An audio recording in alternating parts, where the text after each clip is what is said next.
good recruiting room area? It was fun to get back out here in a conference game in front of our fans, our students in the tar pit, and I thought we probably played one of the more complete games that we have played this year, and I'm talking in all three phases. I do believe this team is getting a little bit better each week. And as a coach, that's what you ask for in your players. You ask for them to keep doing the things that we do, keep working hard, and hopefully we get better each week. And I do feel like we're getting that done.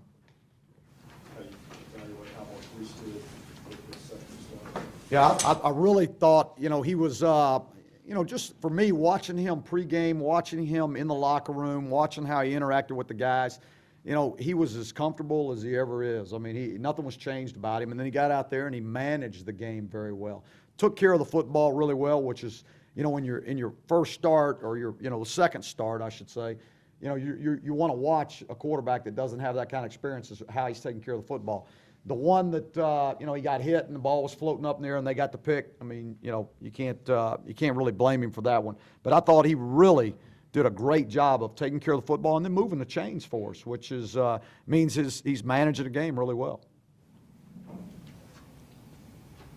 Coach, during this three-game winning streak that you're on, you scored 15 touchdowns. Underclassmen have scored 13 of those. You scored all 6 today. You talk about their development, how they played a role in helping the team get better. Yeah, this class. I mean, I really do think this freshman class is going to be pretty special. I mean, we not only are they playing for us, they're making plays for us.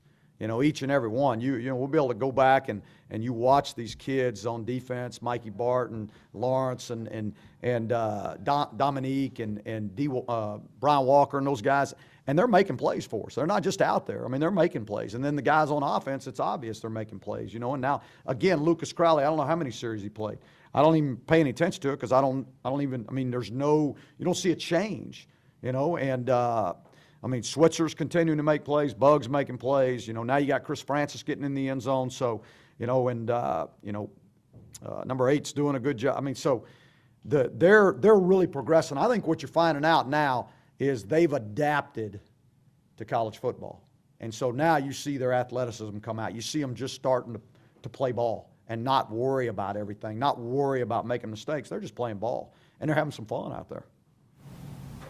How far do you think the defense has gone just in the past 3 weeks? Or maybe competition isn't what it was earlier, but still not making mistakes, not giving up big plays. Yeah, if you continue not to give up big plays, you give yourself a chance. And then we stopped the run today, and overall. And so, I mean, they've come a long way. I'll put it that way. They've come a long way. And I think every week they're gaining more confidence. They feel better about themselves.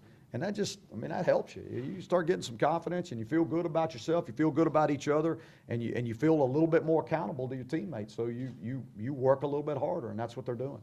Coach, you mentioned the run defense. What's been the key there? I mean, is it better at the point of attack? Is it getting the gaps better? Well, maintaining your gap integrity. I mean, we got guys that are taking care of their responsibility and not trying to do something that they're not supposed to do. I mean, instead of, if I got the B gap, I don't need to help over here in the A gap because I got my B gap.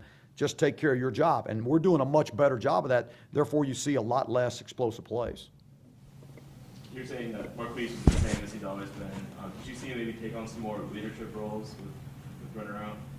Yeah, I mean, it hadn't been like he hadn't led from that second spot, because he has. I mean, and that's such a good thing, because the team has, I mean, it's kind of amazing. They don't even, I mean, we never talked about anything. I mean, Marquise, they feel good about him. They understand he's going to take care of his business, and he's been leading from that second spot, as all of our quarterbacks we expect from him. And so today he steps up and he just does what he does. You guys have a shot next week to be back at 500, even after the record overall. Just, what do you think that says about y'all after where you were? I really haven't thought about it, the record. I really haven't. Just like this past week, we wanted to be 1-0. And next week we're going to be 1-0. That's what we want to do. And that's all we won't talk about where we are or what's happening in the future or anything. We're just going to continue to give one more inch, find a way to get it done, do whatever it takes, and be 1-0. That's it. That's all we do week to week now. Just having a more mobile quarterback, is that maybe a better fit for your offense in some ways? Yeah, I mean, it enables you to do more things with with the offense. So to me, it puts more of a strain on a defense when you have a quarterback that can make something happen with his legs. He can extend plays. The one down there in the red zone, I mean, that was a running play, and he ends up going down and throws a ball to somebody and picks up a first down. And then we go in and score after that. I mean, if you're not a mobile quarterback, you're probably not going to make plays like that. Besides just Marquise, do you feel like you're running the ball better, or how's the what do you expect? Yeah, I think we've gotten a little bit better each week. Last week you're starting to see it. This week, much better. I think the offensive line are feeling more comfortable together with those two freshmen up there, and I think these running backs, these freshman running backs that are playing, and Blue played early and then didn't play after that, and we got him some rest, and 21 did a nice job. So I think they're all gaining a little bit of confidence each and every rep that we get. You've been waiting on that big play on the special teams. What happened on the punt return that was finally able to break one? Well, he dropped the ball, first of all. That's not a good thing. All I remember from watching it, because I'm really not watching him, I'm kind of watching the other 10 guys, and I just remember they were on their people all the way down the field. And that, it was like we didn't feel like they were going to outrun us on the punt return team. It was going to be, we had to make sure we out-effort them. That's, it was don't let them out-effort us, and just be on your guy.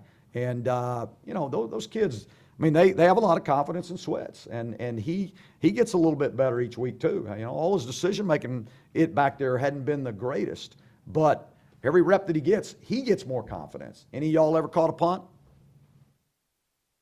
You have? Oh. It's the hardest thing to do on the football field. I mean, it really is. And especially when you got 10 guys running down wanting to hit you in the throat, And it's tough. That's the hardest catch there is in football. And so as he gains more confidence in himself, just in handling the catch, then he can be he can do what he does, and he can make plays. We'll have y'all out one day, and we'll get the jugs out, and we'll let all of you try to catch a punt out there. See how you do, and we'll film it for you. Over 100 yards and penalties, seems like you're still struggling a little bit there with discipline. Yeah, I guess you can call it that if you want. You can call it discipline, lack of discipline, or whatever you want to call it. We've got to play smarter. I know that. I don't know. I have to go back and look. I know we had a couple of holding calls. We had a couple of what we call formation problems with guys, offensive linemen in the backfield is what they were saying. We'll try to get it corrected. We'll try to become more disciplined. Has it been a conscious effort to emphasize the young guys more and go with somewhat of a... No, not really. That hasn't changed, really. It's always been about, we got competition at positions, and the guy that's making plays is going to be the guy that plays. And so that's the one thing about it. We've never been afraid to play freshmen, sophomores, juniors, seniors. It doesn't matter.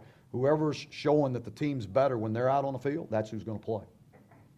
Obviously, you always want to jump out ahead, but is there a sense if you're playing a team on such a long losing streak that it's especially important to kind of... Yeah, we talked about that. I mean, you have to feel like that their morale or their confidence is shaky, and so you want to try to jump on them early, just kind of keep that foot on their neck the whole way. And so we were able to do that, and I think it obviously helped our team.